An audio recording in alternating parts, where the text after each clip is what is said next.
आपल्या वतीने महाराष्ट्रातील तमाम जनतेला माझ्या वतीने, माझ्या पक्षाच्या वतीने आणि कुटुंबाच्या वतीने दिवाळीच्या, आज पाडव्याच्या मनपूर्वक शुभेच्छा देतो।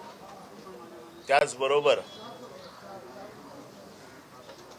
शिंदे गटात जे 2 ज्येष्ठ नेते गेलेत त्यांना देखील पुढील भांडणासाठी शुभेच्छा देतो। शिवसेनेशी आम्ही म्हटलं तर गद्दारी, त्यांना राग येतो, परंतु केलेल्या गद्दारीचे पाढे हे 2 ज्येष्ठ नेते वाचत आहेत। आपण नीट समजून घ्या, बाळासाहेबांचा विचार, बाळासाहेबांची शिकवण आम्ही बरोबर पाळत नाही म्हणून हे 2 नेते शिंदे गटात सामील झाले। परंतु जे काही पाढे आता वाचले जात आहेत, यांचा बायोडेटा जो काही वाचला जातोय, कोणी कोणाशी गद्दारी केली, कोणी कोणाला पाडलं, हे सगळे बाळासाहेब जिवंत असतानाच केलेली कृत्य आहेत। त्यामुळे हे बाळासाहेबांच्या पाठीत देखील कसे खंजीर खुपसत होते हे स्वतःच जाहीर करतायत। त्यामुळे आम्हाला शिवसैनिकांना तर हे सगळं माहीत आहे, परंतु तमाम महाराष्ट्राच्या जनतेला जे सांगतायत, आत्ता जे सांगत होते की आम्ही का जातोय, की उद्धव साहेबांशी आमचं पटत नाही, उद्धव साहेब बाळासाहेबांचे विचार मानत नाहीत, बाळासाहेबांच्या विचाराशी प्रतारणा केली। अरे ह्यांनी जे काही किस्से केलेले आहेत किंवा ह्यांनी जे काही प्रताप केलेले आहेत ते आम्ही सांगत नाहीये, हे नेतेच एकमेकाचे जे काही केलेली कृत्य आहेत ती वाचून दाखवत आहेत। आणि त्यामुळे त्यांच्या भांडणाला लखलाबो, आम्हाला त्याच्याशी काही घेणं देणं नाही। परंतु एक गोष्ट नक्की आहे की ज्या लोकसभा उमेदवारीवरनं त्यांची भांडणं चालू आहेत, मी तुमच्या सगळ्यांच्या साक्षीने पुन्हा एकदा सांगतो की तिथे शिवसेनेचाच उमेदवार लोकसभेत खासदार म्हणून निवडून जाईल। आम्हाला उद्धव साहेबांनी जे काही सांगितलंय त्याच्याप्रमाणे अमोल कीर्तीकर यांना उमेदवारी देण्याचं त्यांनी सूचित केलंय आणि अमोल कीर्तीकरच त्या लोकसभेतनं निवडून येतील। परंतु कदम म्हणतायत की अमोल कीर्तीकरांना तिकीट तिकडून आणि तुम्हाला इकडून एक प्रकारची मुलाकुस्ती होईल आणि तुम्ही घरातच बसून माझं म्हणणं असं आहे, मी कालच सांगितलंय की दोघांनी एकत्र या, भांडू नका आणि दोघे एकत्र मिळून आमच्याशी लढा, तरी देखील शिवसेनेचाच खासदार येणार, उद्धव बाळासाहेब ठाकरे या पक्षाचाच खासदार हा लोकसभेत निवडून जाणार। या बाबतीत आम्ही अतिशय ठाम आहोत। त्याचं कारण असं आहे की कोणी तिकडनं जो निवडून गेलेला आहे तो शिवसैनिकांच्या जोरावर निवडून गेला आहे। अपार मेहनत या विभागातील लोकांनी केली आहे, शिवसैनिकांनी अपार कष्ट घेतलेले आहेत। त्याच्यामुळे या जागेवरती अधिकार हा शिवसेना उद्धव बाळासाहेब ठाकरे गटाचाच आहे आणि त्यामुळे आमच्या मनात कुठलीही शंका नाही। पण या दोघांच्या भांडणामध्ये भारतीय जनता पक्ष ती जागा स्वतःकडे घेईल आणि या दोघांपैकी कोणामध्येही एवढी हिंमत नाहीये किंवा त्यांच्या नेत्यांमध्ये देखील ही हिंमत नाहीये की भारतीय जनता पक्षाला जागा न सोडण्याची। उद्या भारतीय जनता पक्षाने सांगितलं तुम्ही गप्प बसा, ही जागा आम्ही लढणार आहोत, तर आम्ही तुम्हाला आत्ताच सांगतो ही जागा भारतीय जनता पक्ष लढेल आणि शिंदेच्या गटामध्ये किंवा शिंदेमध्ये एवढी ताकद नाहीये की ती जागा ते स्वतःकडे ठेवतील। आशिष शेलार यांनी एक टीका केलेली आहे, वाडवडिलांच्या पुण्याईमुळे जे भगवे होते ते आता हिरव्याकडे जात आहेत। आशिष शेलार यांनी उद्धव ठाकरेंचं नाव टीका केलेली आहे। त्यांच्या झेंड्यामध्येच भगवा आणि हिरवा आहे, एवढंच सांगतो। आमचा झेंडा प्युअर भगवा आहे। तुमच्यावर वैयक्तिकरित्या देखील आशिष शेलार यांनी टीका केलेली आहे, केवळ लोकांच्या वाईटांवर ते टपून बसले अशा पद्धतीने। कोण मी? अच्छा, चांगले, शुभेच्छा त्यांना। मराठा आरक्षणाचा प्रश्न अजूनही सुटलेला नाही आहे, राज्य सरकार त्या संदर्भात गंभीर आहे का? काय ज्या पद्धतीने राज्य सरकार काम करते, राज्य सरकार फक्त ज्यांच्या नोंदी कुणबी आहेत अशांनाच सर्टिफिकेट देईल अशा प्रकारचं एक वातावरण राज्य सरकारच्या वतीने तयार केलं जाते। नोंदी तपासल्या जात आहेत, ज्यांच्या नोंदी कुणबी जातीच्या ज्यांच्या आहेत त्यांना ते सर्टिफिकेट देतील असं दिसतंय, परंतु यासाठी नवीन काहीच नाहीये। ज्यांच्याकडे कुणबी सर्टिफिकेट नोंदी आहेत त्यांना कुणबी सर्टिफिकेट मिळायलाच पाहिजे आणि ते मिळतच आहे। परंतु जरांगेंची मागणी आहे की सरसकट मराठ्यांना कुणबी द्या, हे राज्य सरकार मान्य करतं की नाही हे बघायचंय। त्याच्यासाठी जरांगेंनी डेडलाईन दिलेली आहे, कळेलच थोड्या दिवसात ते काय करतायत म्हणून. अजित पवार दिल्लीत जाऊन केंद्रीय गृहमंत्री अमित शहा यांना भेटले, त्यामुळे कुठेतरी महायुतीमध्ये मला माहित नाही, पूर्वी अजित दादांना बारामतीत जाऊन भेटावं लागायचं साहेबांना, पवार साहेबांना. आता त्यांना जागा बदलली, आता त्यांना प्रत्येक गोष्टीसाठी दिल्लीत जावं लागतंय.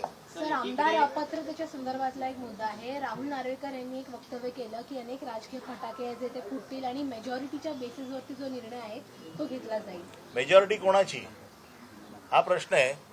आणि राहुल नार्वेकर हे वकील आहेत, त्यांना कायदा कळतो आणि लोकांच्या मनातलं ते बोललंय आणि लोकांच्या मनात हेच आहे की हे सगळे अपात्र झाले पाहिजेत.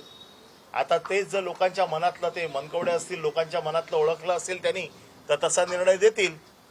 आणि पक्षाकडनं आलेला निर्णय द्यायचा असेल तर ते वेगळा निर्णय देतील. परंतु याच्या वरती सुप्रीम कोर्ट बारीक लक्ष ठेवून आहे आणि सुप्रीम कोर्टाने जानेवारीच्या पहिल्या आठवड्यात तारीख नक्की केलेली आहे की निर्णय काय होतो ते बघण्यासाठी. त्यामुळे या सगळ्या गोष्टी आम्हाला बघाव्या लागतील. राहुल नार्वेकर काय निर्णय देतात ते बघावं लागेल. त्यानंतर सुप्रीम कोर्ट आहेच. सर, उपमुख्यमंत्री अजित पवार यांनी दिल्लीत अमित शहाची भेट घेऊन गाऱ्हाणं मांडले की राज्यात सत्ता वाटप जोपर्यंत योग्य पद्धतीनं होत नाही तोपर्यंत पुढच्या लोकसभा निवडणुकीत आपल्याला योग्य यश मिळणार नाही. एकीकडे शिंदे गटात आपापसात भांडणं लागली, दुसरीकडे उपमुख्यमंत्री अजित पवार सुद्धा नाराज आहेत. महायुतीत नेमकं चाललंय काय? नांदा सौख्य बरे, आम्ही त्यांना नांदा सौख्य बरे म्हणून शुभेच्छा दिलेल्या आहेत आणि ते इतके सुंदर नांदतायत की महाराष्ट्राची जनता डोळ्यात अश्रू आणून, आता ते म्हणतील हे आनंद अश्रू आहे, आम्ही म्हणू हे नकार. निधी वाटपावर अजित पवार नाराज असल्याची चर्चा आहे. कारण गेली डेंग्यूच्या नावाखाली जवळपास 15-3 आठवडे कुठेही माध्यमांसमोर किंवा कुठल्याही सार्वजनिक कार्यक्रमात झाले. असं आहे की निधी वाटपावरून जे शिंदे गटात गेले ते अजितदादांवर नाराज होते. आता ते सगळे एकत्र आहेत. आता अजितदादा गटाचे लोक नाराज आहेत अशा बातम्या आम्ही वाचतोय, तुमच्याकडनं ऐकतोय. त्यामुळे हा संगीत खुर्चीचा खेळ चालू आहे. कोणाला कधी खुर्ची मिळते, कोण कधी पळते. फडणवीस अजित पवारांनी शिंदे गटाचं हे सरकार आहे, गांडूबगीचं सरकार आहे असं संजय राऊत म्हणतात. कुठेतरी आता बिलो द बेल्ट जाते काय?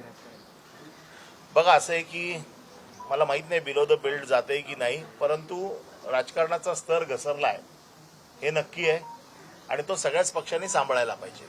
मुख्यमंत्री उद्धव ठाकरे असताना मुख्यमंत्री सहाय्यता निधीमध्ये सर्वाधिक निधी होता अशी माहिती समोर येते माहिती अधिकाऱ्याकडून. किमान नक्की एका कामाचं तरी कौतुक कोणतरी करतंय.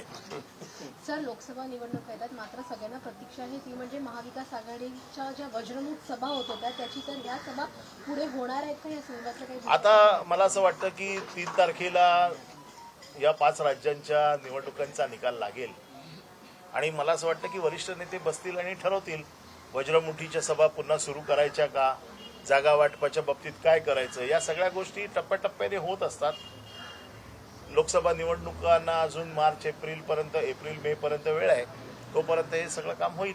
सर, हिंदी में जानना चाहेंगे, एक जगह हम देख रहे हैं कि पीएम मोदी जो है वो लोकसभा चुनाव को लेकर महाराष्ट्र के नेताओं से चर्चा कर रहे हैं, बैठक कर रहे हैं. दूसरी ओर यहाँ पर सत्ताधारी दल के जो वरिष्ठ 2 नेता है वो एक दूसरे के साथ झगड़ते हुए नजर आ रहे हैं.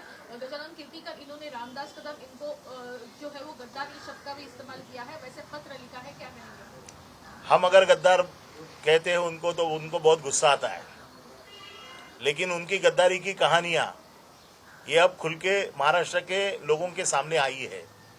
और ये जो एपिसोड जो कीर्तिकर साहब बोल रहे हैं ये आज का नहीं है, ये बाळा साहब जब जिंदा थे उस वक्त का है. इसका मतलब ये जो आज कह रहे हैं कि हम बाळा साहब के विचारों पे चल रहे हैं, तो बाळा साहब के विचार क्या गद्दारी के थे? और बाळा साहब ने इनको ये सिखाया था. इसका मतलब बाळा साहब के पीठ पे भी इन्होंने खंजीर भोंका था. तो ये सब जो हम जो कहते हैं गद्दार करके, या अभी जो कीर्तिकर साहब बोल रहे हैं गद्दार करके, तो मुझे लगता है इसमें कोई नई बात नहीं है. हमको शिवसैनिकों को तो ये मालूम है, लेकिन कीर्तिकर जी ने ये पत्र लिख के पूरे महाराष्ट्र को ये बताया. और रामदास कदम ये जो कह रहे हैं कि मैं कफन लेके घूम रहा था नारायण राणे के वक्त, ऐसा कोई नहीं था. हमारे पास लिस्ट थी, सबसे पहला नाम रामदास कदम जी का था और रामदास कदम सबसे जाने वाले पहले उसमें भगोड़े थे. लेकिन जब बाळा साहब ने उनको विरोधी पक्ष नेता बनाया तो वो रुक गए. क्या कोई अगर नाराज शिंदे गुट के नेता हो, चाहे सांसद हो, विधायक हो, अगर घर वापसी करना चाहते, वापस आना चाहते, तो क्या उनके लिए दरवाजे खुले रहेंगे? पहले उनको कहने तो दो कि हम नाराज है, उसके बाद ये देखा जाएगा। एक तरफ शिंदे गुट में घमासान मचा हुआ है, दूसरी तरफ उप मुख्यमंत्री अजित पवार भी नाराज चल रहे हैं। दिल्ली में जाकर अमित शाह से बात कर रहे हैं, कह रहे हैं कि हमें सत्ता में जो है खासतौर पर मंत्रिमंडल का विस्तार हो या महामंडल हो, इनमें इक्वल अपॉर्चुनिटी दी जाए, वरना जीत हासिल नहीं होगी। अभी मुझे मालूम नहीं कितने दिन बचे हैं। मुझे लगता है जाते जाते अपने लोगों को खुश करने का प्रोग्राम दिख रहा है, क्योंकि उनकी डेडलाइन 31 जनवरी है, शिंदे गुट की डेडलाइन 31 दिसंबर है। तो एक महीने में ये क्या करेंगे? तो मुझे ऐसे लगता है कि अपने आमदारों को खुश करने के लिए या अपने साथ में रखने के लिए शायद ये कहा जाता होगा।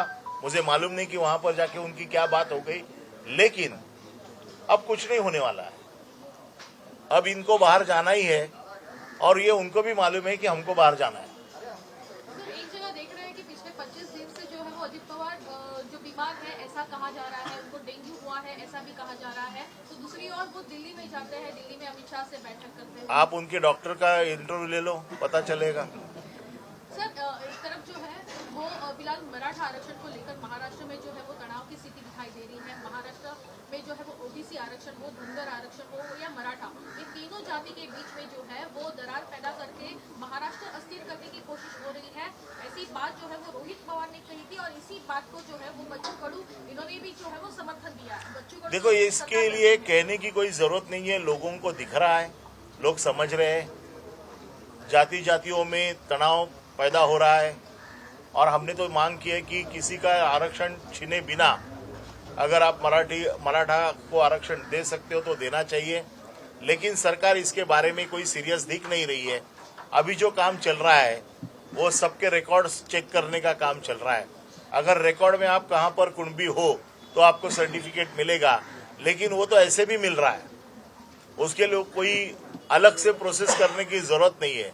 लेकिन जरांगे साहब ने जो मांग की है कि पूरे सभी मराठों को कुणबी का सर्टिफिकेट दिया जाए, उसके ऊपर सरकार क्या भूमिका ले रही है, ये अहम सवाल है।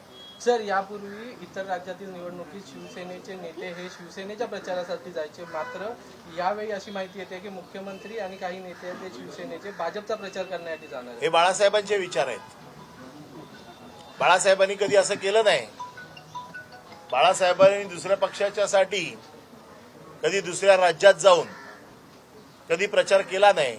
अहो, हे मिंदे आहेत, हे कुठेही जाणार। यांना जर उद्या तिकडच्या ग्रामपंचायतीच्या निवडणुकीसाठी प्रचाराला पाठवलं तरी यांना जावं लागेल। यांना दोन रस्ते आहेत, एक तर सांगतात तिकडे जायचं, नाही तर ईडीच्या जेलमध्ये जायचं। सर, बीजेपी की ओर से जो है वो टिप्पणी की जा रही है कि जो भगवा लेकर चल रहे थे अब जो है वो हरा हो गया है। उनका झंडा ही भगवा और हरा है, हमारा झंडा आज भी पूरा भगवा है। एबीपी माझा, उघडा डोळे बघा नीट।